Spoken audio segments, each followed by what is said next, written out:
Assalamualaikum warahmatullahi wabarakatuh sa lahat ng ating mga kapatid sa panampalatayang Islam at magandang gabi rin po sa lahat ng ating manonood, Muslim man o hindi.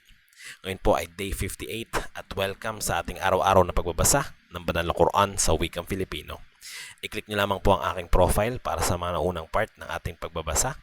Hinihikayat ko po kayo makibasa at magnilay kasama ko sa mga salita ni Allah na gabay para sa katauhan. Pagpapatuloy po natin ito kung saan po tayo nagtapos kagabi. A'udhu billahi minasyaitanirrajim. Bismillahirrahmanirrahim. Kabilang sa aming nilikha ay ang nasyon na naggagabay sa pamamagitan ng katotohanan at sa pamamagitan nito ay nagtataguyod ng katarungan.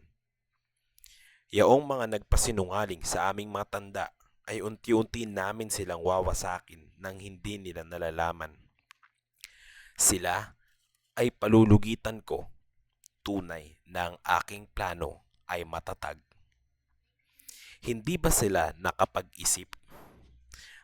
Ang kanilang kasama ay hindi baliw, bagkus siya ay malinaw na tagapagbabala.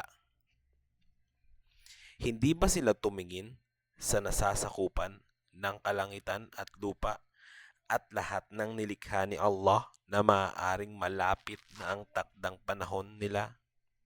Sa anong pananalita kayo maniniwala pagkatapos nito?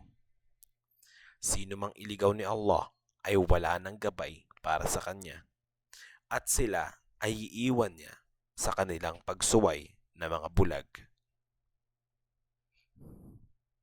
Tinatanong kanila, O Muhammad, tungkol sa oras. Kailan ito darating? Sabihin, ang kaalaman dito ay nasa aking Panginoon lamang. Walang magsisiwalat ng oras nito liban sa Kanya. Ito ay mabigat sa kalangitan at lupa.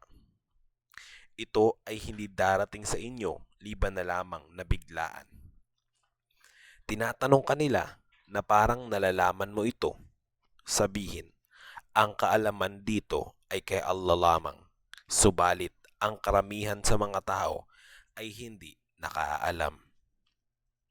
Sabihin, wala akong taglay na pakinabang o pinsala liban na lamang sa naisin ni Allah.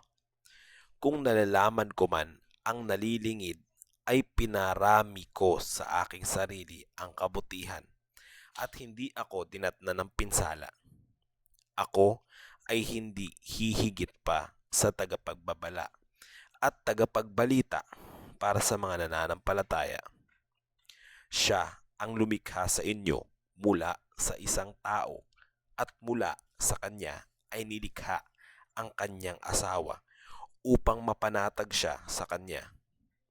Kapag nakipagtalik ang lalaki sa babae, ay magdadala ang babae ng magaang pasanin at nagpapatuloy dito. At kapag naging mabigat na ito, ay nananalangin silang dalawa kay Allah, ang Panginoon nilang dalawa. Kung bibigyan mo kami ng mabuting anak, ay magiging mapagpasalamat kami. Ngunit kapag nagbigay na siya ng mabuting anak, ay nagtatambal sila sa kanya sa ibinigay niya sa kanilang dalawa. Kataas-taasan si Allah mula sa itinatambal nila. Itinatambal ba nila sa kanya ang walang nilikhang anumang bagay at sila ay mga nilikha rin na hindi kayang tumulong sa kanila o sa kanilang mga sarili? Kapag inanyayahan mo sila tungo sa gabay, ay hindi sila susunod sa inyo. Pareho lamang kung aanyayahan ninyo sila o kung kayo ay mananahimik. Tunay na ang inyong mga dinadasalan liban kay Allah ay mga alipin lamang na tulad ninyo. Manalangin kayo sa kanila at hayaan ninyo silang tumugon sa inyo kung kayo ay makatotohanan. Mayroon ba silang mga paa na sa pamamagitan nito ay naglalakad sila? O mayroon ba silang mga kamay na sa pamamagitan nito ay humahampas sila? O mayroon ba silang mga mata na sa pamamagitan nito ay nakakakita sila? O mayroon ba silang mga tainga na sa pamamagitan nito ay nakaririnig sila? Sabihin mo, O Muhammad, dasalan ninyo ang inyong mga itinambal, magplano kayo laban sa akin at huwag ninyo ako palugitan. Tunay na ang tagapag-ingat ko ay si Allah sa siyang nagbaba ng aklat. Siya ang kakampi ng matutuwid. Yaong mga dinadasalan ninyo liban sa Kanya ay hindi makatutulong sa inyo o sa kanilang mga sarili.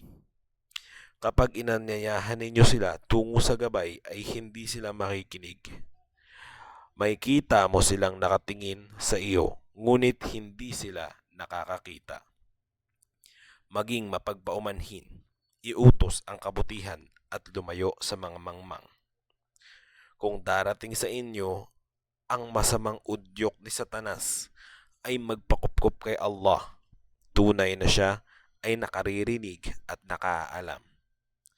Tunay na yaong mga may takot kay Allah, kapag dumating sa kanila ang udyok ni Satanas ay naaalala nila siya at sila ay makakakita.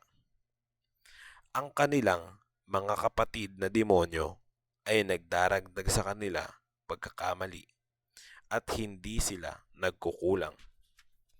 Kapag ikaw, Muhammad, ay hindi magbigay ng tanda ay sasabihin nilang nag-imbento ka na lang sana. Sabihin, sinusunod ko lamang ang ipinahayag sa akin ng aking Panginoon. Ang Quran na ito ay liwanag mula sa inyong Panginoon, gabay at habag para sa mga nananampalataya. Hanggang dito na lamang po muna. Inshallah bukas po natin pagpapatuloy ang karugtong nito. Maraming salamat po sa pakibasa at pakikinig. Gantimpalaan tayo ni Allah. Assalamualaikum warahmatullahi wabarakatuh.